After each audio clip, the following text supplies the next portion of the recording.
Hello. Story behind a ডায়াগনোসিসের fifth কেসে আমি ডক্টর মোহাম্মদ আসিফ হোসেন আপনাদের সকলকে স্বাগতম জানাচ্ছি। So without making any further delay আমরা একটু শুরু করি। So this is a girl of pyrexia of unknown origin. আমাদের লাস্ট কেসের মতো আমরা অনেক পেশেন্ট পাই, বাচ্চা মেয়ে পাইরেক্সি অফ আননোন অরিজিন দিয়ে, এবং এই সকল কন্ডিশনে অনেকগুলো ডায়াগনোসিস কিন্তু আমরা পাই। সো আজকে আরো একটি কেস, যে কেসের ডায়াগনোসিস হচ্ছে পাইরেপসি অফ আননোন অরিজিন। সো আমরা প্রসিড করি। Before proceeding further, this session is to describe how diagnostician has dealt with a particular case to make a proper rational diagnosis. Before proceeding further, always remember it is the nature of the human being to do mistakes. No one is immune from doing mistakes, particularly in medicine, and also for the patient for not choosing the right doctor in right time. So এটা আমরা একটু ব্যাকওয়ার্ডে যাব। পেশেন্টটা আমরা দেখি এর at least 2 মাস পরে।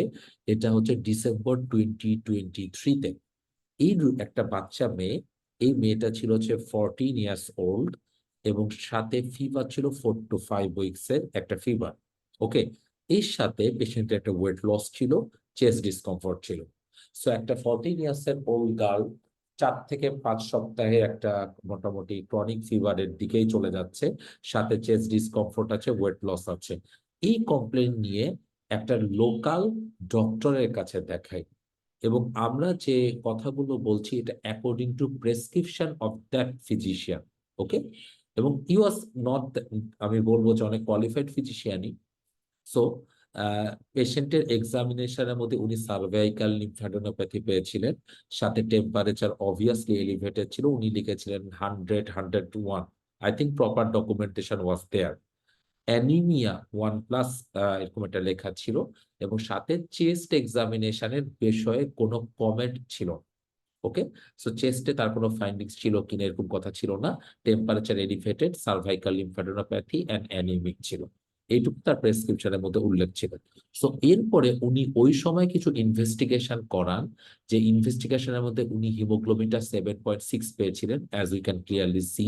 ESR 34 ছিল। WBC count not that much relevant. আমি যদি একটু এমসিবির দিকে তাকাই, এমসিবি 85 ছিল।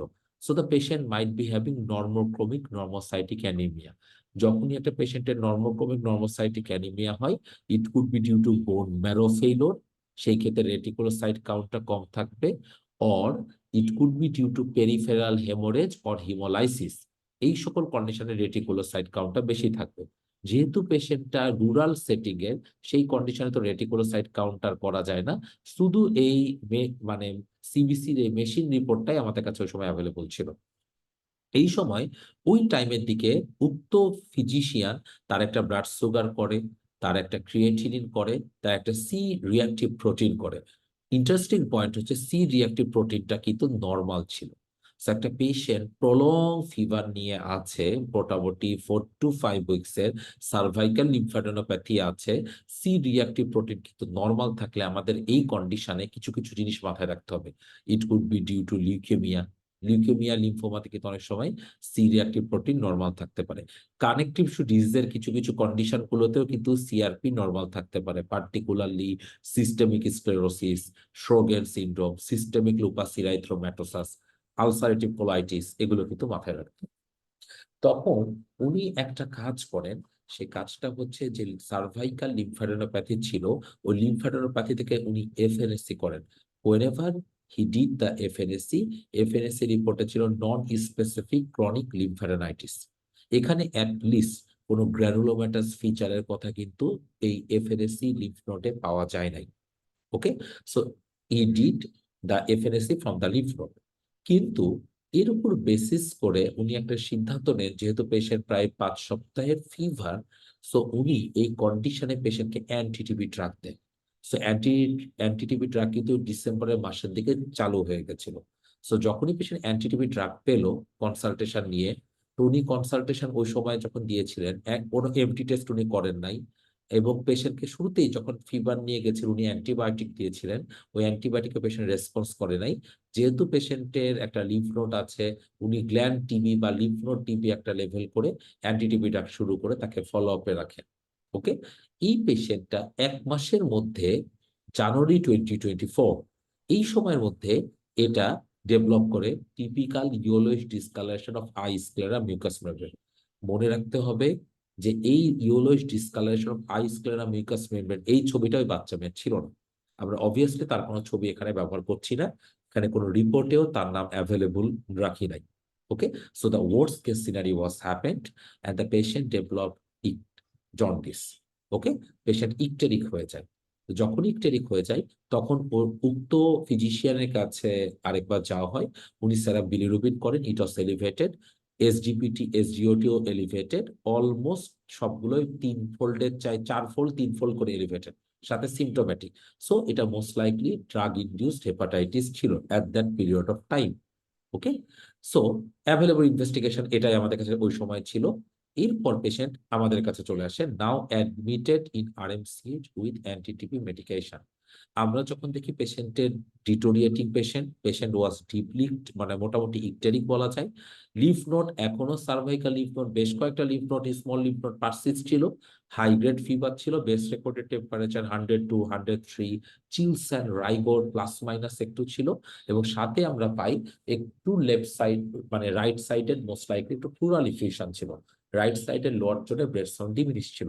তাহলে আমাদের কাছে অনেকগুলো পসিবিলিটি ছিল। আমরা একটা চিন্তা করছিলাম whether the patient is having drug resistant TB কিনা। তবে তার আগে আমাদের মনে হলো এটা লিম্ফোমা কিনা। লিম্ফোমা কিন্তু অনেক সময় এভাবে প্রেজেন্ট করতে পারে। ওকে, সো তারও আগে আমাদের একটা পসিবিলিটি মনে হলো, যেটা চিন্তা করে আমরা কিছু টেস্ট করতে দিলাম। কি টেস্ট করতে দিলাম? প্রথমে আমরা টেস্ট করতে তারা কিছু জিনিস পেলাম। কি পেলাম? ওরাল আলসারেশন অ্যালোপেশিয়া দেখলাম, কিছু প্যাচেস অফ হেয়ার লস আছে, ওরাল আলসারেশন আছে। সার্ভাইকাল লিম্ফ নোড আগিয়ে বললাম এটার কোনো রিগ্রেস হয়নি টিবি ড্রাগ 1 মাস কন্টিনিউ করার পরেও। যদিও টিবি ড্রাগ কন্টিনিউ করলেও কিন্তু পেশেন্টের ফুল ট্রিটমেন্টের পরেও লিম্ফ নোড পারসিস্ট করতে পারে।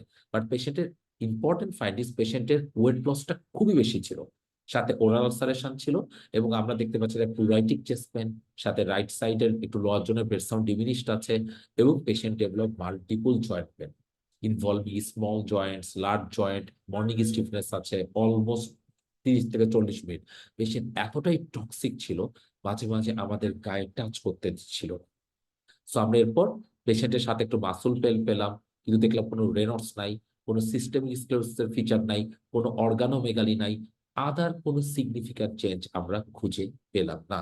সো আমরা অনেকেই বুঝতে পারছি এই কন্ডিশন আমাদের কি পসিবিলিটি যাচ্ছি। আমরা রোগী তখন একটা সিবিসি করি, হিমোগ্লোবিনটা আরো কমে 6.1-এ আসছে, ইএসআর 140 চাইতেও বেশি। ডাব্লিউবিসিও ফল করা শুরু হয়েছে, যদিও একদম 3000-এর নিচে নামে নেই, 3100-র মতো। Platelet 4,15,000, MCV 85। So still there is some normochromic normocytic anaemia. So haemoglobin 6.1 with হচ্ছে নর্মোক্রোমিক নর্মোসাইটিক অ্যানিমিয়া। আমরা তখন এই পেশেন্টকে দুটা টেস্ট করতে দিলাম ইমিডিয়েট, এরও বেসলাইনে করতে দিলাম, একটা আরবিএস করতে দিলাম, ক্রিয়েটিনিন করতে দিলাম, ইলেকট্রোলাইট রিপোর্ট গুলো ভালো ছিল। এই সোডিয়ামটা বেড়েছিল মোস্ট লাইকলি মানে বাইরে থেকে হিমোলাইসিসের জন্য, কারণ পেশেন্টের ইসিজিতে ওরকম কোনো চেঞ্জেস ছিল না, যদিও 5.48 জাস্ট মাইল্ডলি এলিভেটেড হাইপারক্যালেমিয়া। আমরা এরপর পেশেন্টকে একটা বিলিরুবিন করতে দিই। বিলিরুবিন এটা ফলো আপে, পেশেন্টকে মোটামুটি ফলো আপে বিলিরুবিন করি।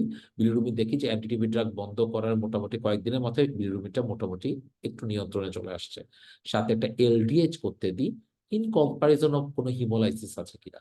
পাশাপাশি লিম্ফোমার ক্ষেত্রেও এটা একটা মানে অ্যাসোসিয়েটেড ফ্যাক্টর, এলডিএইচ ওয়াজ এলিভেটেড। ওকে, ইউরিন আরই করতে দিয়ে আছে রুটিন প্রোটোকল।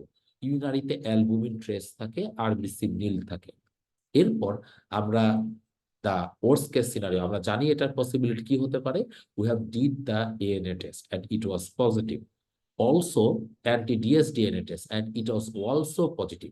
সো পেশেন্টের ইনাফ ক্রাইটেরিয়া ছিল টু লেভেল her as a case of SLE. So এটাই আমাদেরকে মনে রাখতে হবে যে অনেক সময় ইয়াং এজের পেশেন্ট ফিভার নিয়ে আসছে, ফিমেল পেশেন্ট, সাথে লিম্ফ নোড আছে, why not we are forgetting why we are forgetting SL as a cause of that। ঠিক আছে, সো এটা কিন্তু ভেরি ইম্পর্টেন্ট, আমাদেরকে মনে রাখতেই হবে। আমরা যেহেতু পেশেন্ট একটা মাসুল পেন ছিল, সাম ডিগ্রি অফ প্রক্সিমাল মায়োপ্যাথি ছিল, কোনো পলিমায়োসাইটিস আছে কিনা এটা সিপিকে করতে দিন, ইট ওয়াজ নর্মাল। ওকে, অন্যান্য ইনভেস্টিগেশনের মধ্যে 24 আওয়ার্স ইউটিপি করতে দিই, এটা একটা নর্মাল ছিল। ঠিক আছে, মোটামুটি ভাবে মানে নর্মাল রেঞ্জের মধ্যে বলা যায়। আচ্ছা, এরপরে আমরা কুমস টেস্ট করতে দিই। As the patient is having anaemia with normochromic normocytic pattern, it was negative. ঠিক আছে, যদিও একটা পেশেন্টের কুমস টেস্ট পুরাপুরি নেগেটিভ হওয়া অনেক সময় কমেন্ট করা কঠিন। অনেক সময় দেখা যায় যে অ্যান্টিবডি লেভেলটা কম থাকলে টেস্ট নেগেটিভ আসতে পারে। পেশেন্ট একটু অর্গানিক বেন্ড সিনড্রোম ছিল, so that's why we have did the give the advice of doing MRI. Patient MRI করতে ব্যর্থ হয়েছে, তার কাছে এই ইয়েটা ছিল না। পেশেন্ট আসলে অত অ্যাফোর্ডেবল ছিল না, অনেকগুলো টেস্ট কিন্তু আমরাই তাদেরকে একটু মানে সাহায্য করেছিলাম। So another thing, we have did the ENA profile advice করেছিলাম পেশেন্টের জন্য, এটা পেশেন্ট করতে পারে নাই। তারা এক মানে আমরা এটা অ্যাডভাইস করে রাখি। So the issue is that we manage the patient as SAV. আমরা ক্রাইটেরিয়া অনুযায়ী it was enough for diagnosis. আমরা ডিজিজ অ্যাক্টিভিটিতে প্রায় মডারেট থেকে সিভিয়ারের কাছাকাছি ছিল, যেহেতু সব প্যারামিটার আমরা দেখতে পারি নাই। পেশেন্টকে এসএডি ম্যানেজমেন্ট দেওয়ার পরে রুগীটা গতকালকে এসেছিল। গতকালকে যখন ফলো আপে আমরা দেখি পেশেন্টটাকে প্রায় 2 মাসের উপরে সময়, patient was afebrile, she was quite well. CBC count গুলো দেখলাম অনেক ইমপ্রুভ, হিমোগ্লোবিন ছিল 9.5। ওকে, এবং দেখলাম যে তার হিমোগ্লোবিনের পাশাপাশি টোটাল কাউন্ট সবই মোটামুটি ইমপ্রুভিং প্যারামিটারের মধ্যে চলে গেছে। Leaf notes for the first time it is disappeared, কোনো রকম ইফিউশন নাই। এবং সবচেয়ে ইম্পর্টেন্ট ব্যাপার পেশেন্ট সেন্স অফ ওয়েলবিং। যে বাচ্চা মেয়েটা অলমোস্ট আমাদের কাছে মনে হচ্ছিল যে it is very difficult for her to survive at the first setting, যখন আমি রুগী কোনো হিস্ট্রি নাই, দেখে দূর থেকে দেখে মনে হচ্ছিল বাচ্চাটা মনে হয় বাঁচবে না, সেই বাচ্চাটা জাস্ট একদম ভেরি ওয়েল। ওকে, আমরা একটা ইউরিন আরএমই পেন্ডিং ছিল, জাস্ট একটা ফলো আপের জন্য। আমরা স্টিল একটা ইএনএ প্রোফাইল তাকে একটা অ্যাডভাইস করে রেখেছিলাম। সো আজকের এই শর্ট সামারির টেক হোম মেসেজ হচ্ছে, always always always remember, whenever you get a patient with pyrexia and with lymphadenopathy, particularly in a young age female, never ever forget SLE. ওকে, আর যখন একটা বড় লিফ নোড আমরা পাবো, always always always আমাদের decision নিতে হবে about possible biopsy, recommended or not. Because অনেকগুলো কন্ডিশনে বায়োপসি কিন্তু খুবই হেল্পফুল। এখানে অনেক সময় একটা মিসনোমার হয় যে অনেকগুলো আমরা লিফ নোড পাই, যে লিফ নোড গুলো দেখে আমাদের কাছে মনে হয় যে এই কন্ডিশনে একটা এফএনএসসি করায় ফেলি। এফএনএসসি করে অনেকগুলো কন্ডিশনে দেখা যায় যে পেশেন্টের গ্র্যানুলোমাটাস লেশন বলে ফেলছে এবং এর উপর বেসিস করে একটা যক্ষার ওষুধ চলছে, কিন্তু আমরা অন্য কন্ডিশন গুলো দেখতে চাচ্ছি না। কারণ অনেকগুলো কন্ডিশন আছে যে গ্র্যানুলোমাটাস লেশন বা আরো কিছু বিষয়, এটা সার্কয়েডের জন্য হতে পারে, এটা লিম্ফোমার জন্য হতে পারে, এটা কিকুচি ডিজিজের জন্য অনেক সময় লিম্ফ্যাডেনোপ্যাথি থাকতে পারে। সো এই জিনিসগুলোকে প্রপার ইভালুয়েট করার জন্য we should do a biopsy. বায়োপসির মতো সুপিরিয়র পরীক্ষা কিন্তু কখনো নাই। তাও এখানে একটা ইম্পর্টেন্ট জিনিস হচ্ছে, অ্যাট লিস্ট যে লিম্ফ নোডটা ছিল সেই লিম্ফ নোডের FNC report was compatible with SLE. কারণ এসএলই সবকিছু ইনফেকশনে নন স্পেসিফিক লিম্ফাডেনাইটিস আসতেই পারে। ওকে, সো আমাদেরকে এটা অলওয়েজ মনে রাখতে হবে। এফএনসি তে টিপিক্যালি এসএলই লিম্ফ নোডের বর্ণনাই দিয়েছিল, non specific lymphadenitis could be a manifestation of SLE. So আমরা অলওয়েজ মনে রাখবো, pyrexia with lymphadenopathy in a young age female, never ever forget SLE. So এটা আমাদের ইম্পর্টেন্ট একটা টেক হোম মেসেজ। আসলে আমি এই ফিফথ কেস সিনারিওটার বিষয়ে আমার অনেক বড় একটা প্ল্যান ছিল, যেমন অন্য একটা বিশাল আমাদের একটা কেস ছিল, সেটা আমরা ডিসকাস করব। কিন্তু কালকে রুগীটাকে দেখে রুগীটা was so good, so that's why আমার কাছে মনে হলো এই কেস সামারি এটা আমার আগে ডিসকাশন করা দরকার। সো ওই কেসটি নিয়ে আমরা হয়তো ফিউচারে আলোচনা করব। সো স্টে টিউন, সবাই সাবস্ক্রাইব করবেন এবং কোনো রকম প্রশ্ন থাকলে কমেন্ট সেকশনে আমাকে ফিডব্যাক দিবেন। সবার জন্য শুভকামনা। Thank you.